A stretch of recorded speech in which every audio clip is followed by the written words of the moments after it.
Welcome, everybody. I'm really excited that you're able to join us today, and I value your time very much. I'd like to invite you to become a follower and supporter of the Growing Band Director podcast. Now, I'm sure you already listen to the show, and you've got some friends that are listening as well, and we really appreciate that. So if you keep that up, that'd be awesome. But we've now started growingband.com, which is a new website for us, and there's lots of ways you can interact with us. You can follow us on social media channels, including Facebook, Instagram, TikTok, and YouTube by going on growingband.com and clicking on any of those to follow us. You can also find on there now a new merchandise store, which has the Growing Band Director podcast logo and some sayings on lots of different items on there for men and women. And there's things from t-shirts and sweatshirts to other clothing and accessories. Lots of different options on there with lots of different sizes and colors. Again, a little bit of that money comes back to us at the podcast to help us keep some content going for you.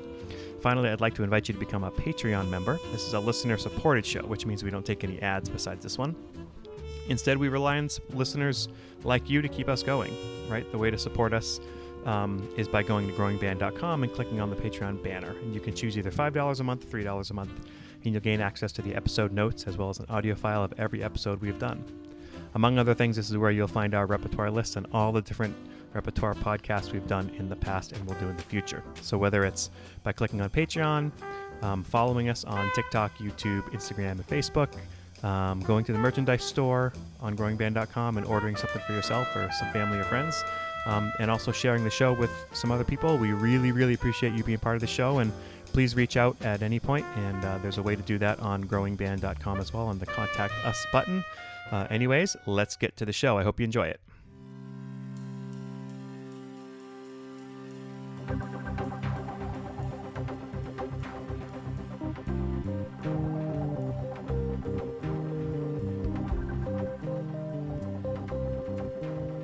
Hey there, everybody, and welcome back to the Growing Band Director podcast. My name is Kyle Smith, and joining me is my friend and colleague, Jeff Smith.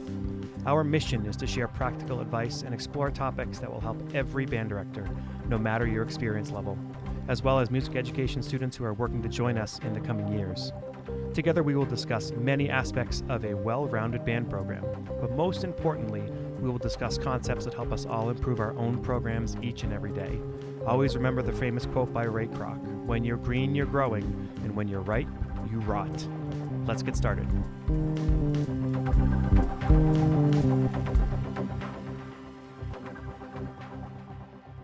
Hopefully you were able to check out our holiday music episode for grades 1 and 2 last week.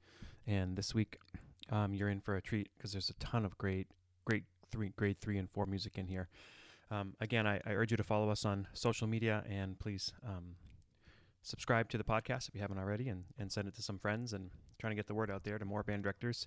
If you'd like to be part of the show, shoot me an email and or find me on social media, and we can connect and get your voice heard. Again, thanks for being a great band director and looking for more ways to help your kids. As we're diving into this holiday programming part 2, again, some questions you want to ask yourself. This can all be found on the show notes as well, so feel free to jump onto the Growing Band Director website and check out the show notes and follow along for the lists of pieces that are being used, as well as these questions you need to be asking yourself when it comes to holiday programming. So first, is this a Christmas concert? Or a holiday concert, or a winter concert? This informs all of your other decisions, and you need to know your community. So if your community expects certain types of music at the holiday concert, you need to make sure you know what they expect, especially if you're in the first couple of years of your job. If you've been there long enough, you probably understand the community and you know sort of what is best for the community. And this informs all of your program needs. Is this your first concert? Or is it your second concert, right? I mean, if you've done a concert earlier in the year, then, this is now a chance to do some just holiday music. But most people have done no concerts, and their first concert is in December around the country, right? So you're sort of trying to get some great music for your kids, but then also trying to include a holiday piece or two. For me, I would much prefer doing our concert schedule the way we do it. So if you haven't heard this, the way we set up our our concert schedule in general at my high school is we'll perform in November, beginning of the month in November. So we go about 8 weeks at the beginning of the year, and we work on on the starter stuff for the year. We then will turn around and within 3 or 4 weeks do a holiday concert of just holiday music. And then we have about 5 weeks of rehearsal, and then we'll do a beginning of February concert where we'll pair with a local university, or do a movie concert with the screen down and student movies being done and things like that. Or we'll do a regular holiday concert. It's also a great time to have our jazz ensemble perform as they have their festival season starting usually the week later. Then 6 weeks after that, we'll do the end of March assessment festival. For us, it's Maine Band Directors Association Concert Band Festival. Most people have a festival like that they can go to, and if you can't, if you're in the Northeast, come to the main one. It's great. And we'll do a concert around that time for our families as well. And then we'll finish with an all-city concert, grades 5 through 12, in a gym, so everybody gets to hear each other and finish the year in a strong part before we start the parade season. So that's what works well for us. But again, you have to know what's right for you.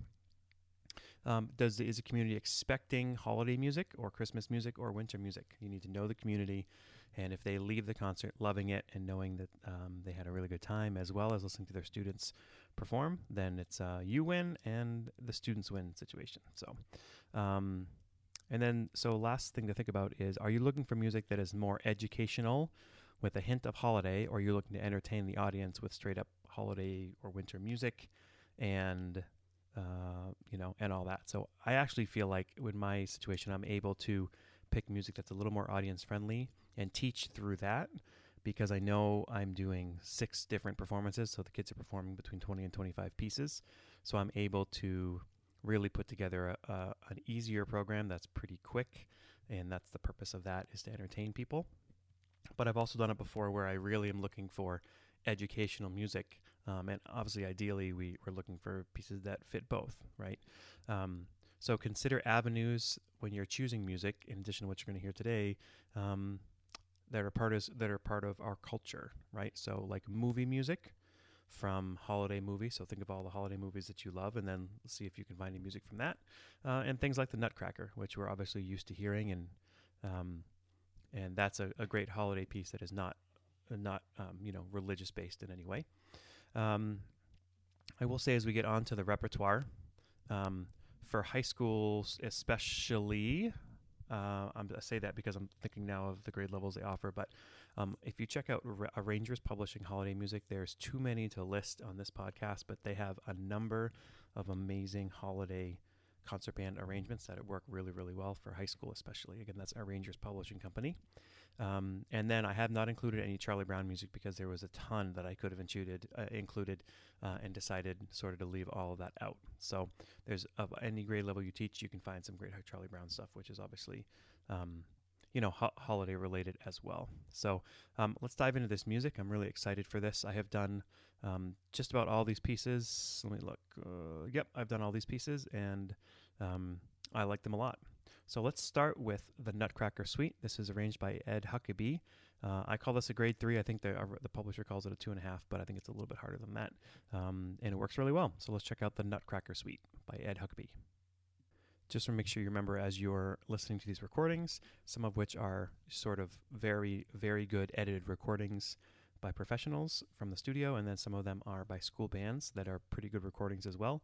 But especially if you're a younger teacher, I say this on all these podcasts, but don't just judge the piece by what it sounds like. Judge the composition and any performance errors that may be there. For example, they're out of tune or with not a great sound. I try to provide you the best recordings I can, but just keep that in mind as you're listening. Try to separate the performance issues with the composition itself. So here is Tchaikovsky, the Nutcracker, arranged by Ed Huckabee.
Again, if you're unsure about that arrangement, check out JW Pepper. There's a great recording on there. You can do so much with articulation and phrasing through that. My favorite movement's the middle movement, which is just gorgeous in 3/4. That Arabian dance is pretty awesome.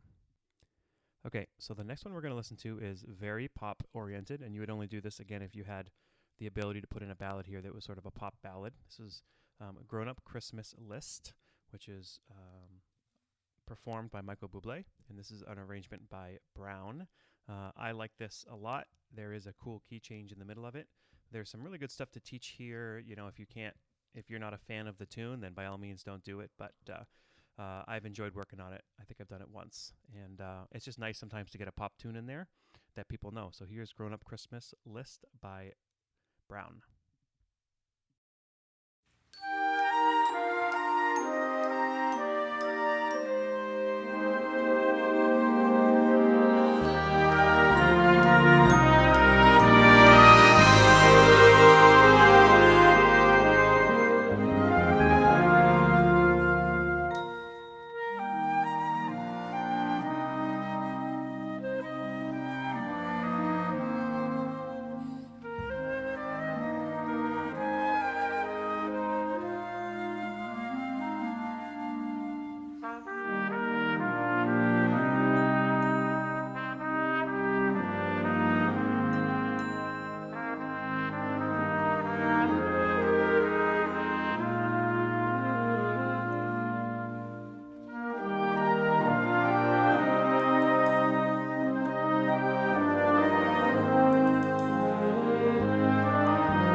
Yeah, it's funny. And listening back to that, I remember how much musicianship I was able to teach through our students. There's some cool harmony and some tension notes and things in that, and obviously a tune that kids know. So that one did not come together super quickly. In fact, I did that with a large group with a lot of kids 9 to 12. Some of the ninth graders found parts of that on the trickier side. So, that one worked for my situation, and I will probably do that again. Just a good chance to do a pop ballad. Next one is, this one is now going to be a march. It's called We Need a Little Christmas. I think everybody knows this tune. It's arranged by Ted Ricketts. I like it a lot because it is in A flat major and in cut time. So I use this as an opening for one of our concerts. I believe I've done it once or twice. Here's Ted Ricketts' arrangement of We Need a Little Christmas.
Again, not a perfect recording on that one, but again, you can hear all the musical opportunities you have in there. A flat major, which is always awesome to work on, that having that concert D flat in there. I just had a boy graduate in trombone who just missed every D flat his entire school career, and he laughed about it afterwards, and it was not always very pleasing to me, but I think of him when I think of the key of A flat major. And the cut time march, so it checks off a lot of boxes, as we would say. In education, as well as a tune that people know. So that was We Need a Little Christmas, arranged by Ted Ricketts, and he's a great arranger if you don't know his stuff. The next tune we're going to listen to is arranged by Jay Dawson. This is one of those arranged publishing pieces, and it's on the tune Wonderful Christmas Time.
Again, that's A Wonderful Christmas Time, arranged by Jay Dawson. What I like about all those Arrangers Publishing ones is they stay pretty close to the original tune, so people aren't sort of guessing what they're listening to, but they add some stuff in there that makes it really educational, and they sort of, sometimes the harmonies are altered a bit, and that really, really helps the tune stay fresh.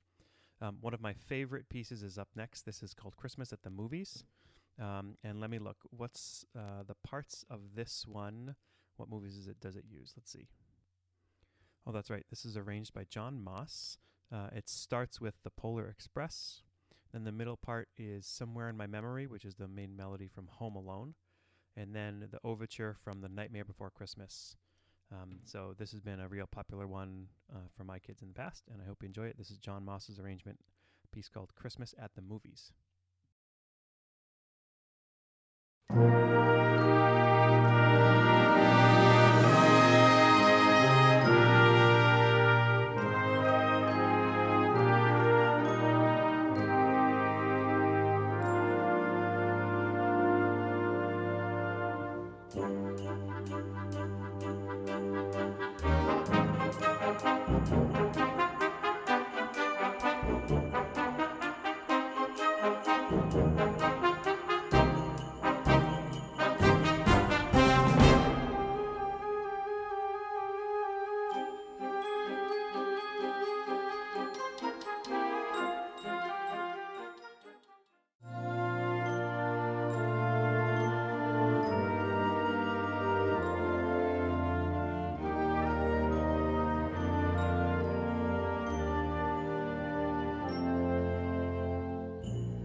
So the recording on that one fades out, but it does end with that tune as the finale of it. That's been a real hit for my kids. Again, that's Christmas at the Movies, arranged by John Moss. That's grade 3. Next grade 3 is by great composer Richard Saucedo, who was also a great teacher for many years at Carmel High School in Indiana. And this is called Ukrainian Bell Carol. Now this piece is one of those, if you're looking to add a piece that is maybe a concert opener on a Christmas concert, a holiday concert of any kind, but you need it to be a little bit more contemporary and you want to hide the tune a little bit, this is a really great one for that. If you're looking for a slam dunk opener, this is not it in my belief. I actually did this once and some people were like, I think I know that tune, but I'm not really sure what it was. And I'm like, that's not the reaction I was looking for. So this is a great tune, but it's more of a concert work. Here's Ukrainian Bell Carol by Richard Saucedo.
Bell Carol, arranged by Richard Saucedo. Again, super energetic opener.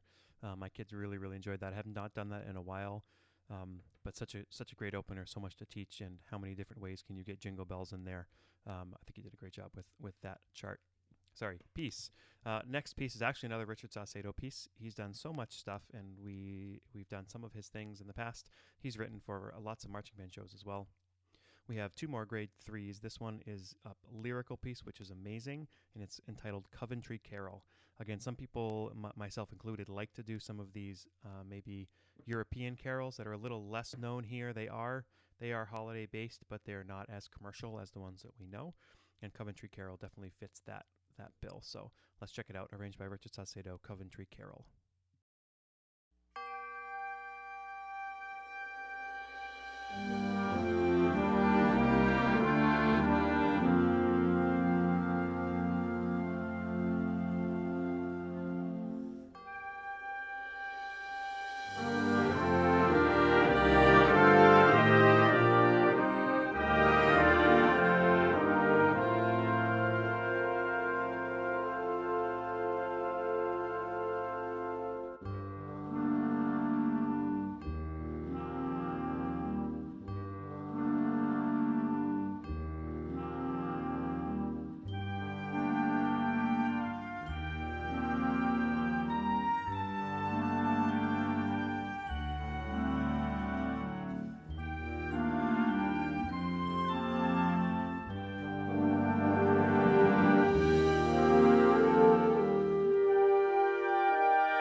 Again, that was Coventry Carol, arranged by Richard Saucedo. It's just such a lovely piece of music, and there's so much in there. You hear that there's some instrument alternatives for that, but you can play it with very standard instrumentation as well. The last piece I have in our grade 3 level, and again, these are sometimes subjective. They're what I would call a grade 3. This is a real slam dunk that I've done, and if you haven't done this before, you need to get somebody who would be a good narrator for your band. There's another narrator one coming up here as well, but somebody who'd be a good narrator for your band, And for me, I've used my principal, and it's amazing because it gets them in the room and seeing what you do, and it's always helped. But somebody who's animated and who can do a good job with it. This is Jack Bullock's arrangement of "'Twas the Night Before Christmas," and we've actually done it where the narrator sits on a really, really old chair in front of the band and has all the kids in the audience up to sit, and they bring their blankies and their stuffies and their PJs and stuff, and they check it out. So it's "'Twas the Night Before Christmas," arranged by Bullock.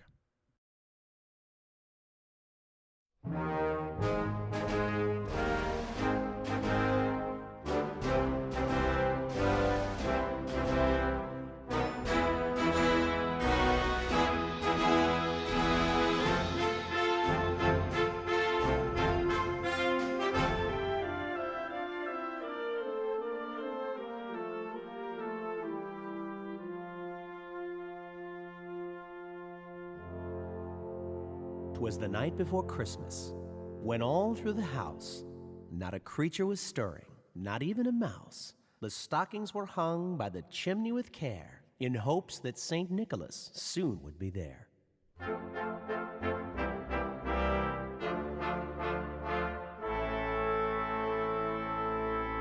The children were nestled all snug in their beds, while visions of sugar plums danced in their heads.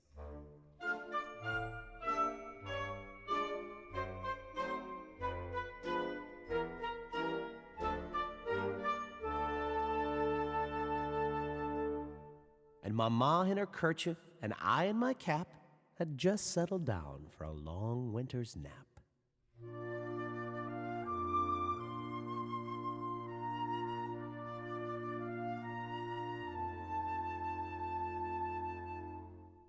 When out on the lawn there arose such a clatter, I sprang from the bed to see what was the matter.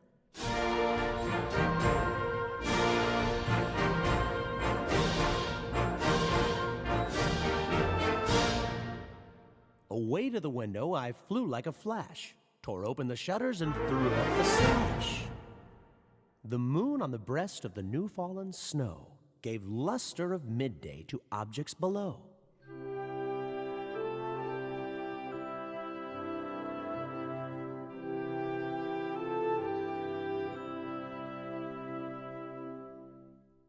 When what to my wondering eyes should appear but a miniature sleigh and 8 tiny reindeer.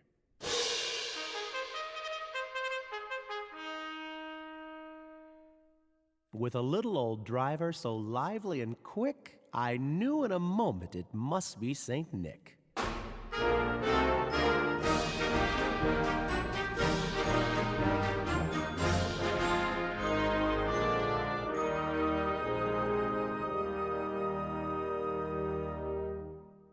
More rapid than eagles his coursers they came, and he whistled and shouted and called them by name. Now Dasher, now Dancer, now Prancer and Vixen, on Comet, on Cupid, on Donner and Blitzen.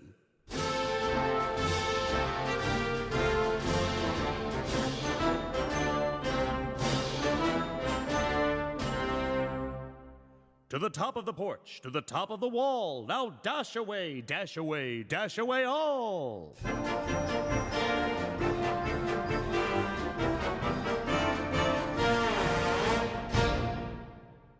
As dry leaves that before the wild hurricane fly, when they meet with an obstacle mount to the sky, so up to the housetop the coursers they flew with the sleigh. That was "'Twas the Night Before Christmas," arranged by Jack Bullock. And the piece is about 7 minutes long or so, and I think if you can get a narrator that's a little more animated than that as well, it works really, really well. The narrator can dress up in PJs or a robe or whatever. It's a kind of a cool thing to do. I would suggest if you do that piece, doing it maybe second from the end, so people really focus through that and enjoy it, and then you give them one really nice piece to end the concert. Thanks very much for checking out all these pieces. I think at this point we'll jump to the Grade 4 podcast, which will come out next week. So please tune back in for that one. And I hope you're enjoying these pieces so far. Again, send us some love over social media, and thanks for supporting the show. And please share it with a friend. We sincerely appreciate you taking your valuable time and listening to the Growing Band Director podcast. Your students are very lucky to have a band director like you. If you have any suggestions for episode topics or think you have an area of expertise to share on a show with us, please reach out. If you enjoyed this episode, don't forget to subscribe. And if you want to help spread the word, please give us a 5-star review and tell your band director friends to subscribe as well. We're available on Apple Podcasts, Spotify, our YouTube channel, and wherever you listen to podcasts. Thanks for listening to The Growing Band Director. See you next week.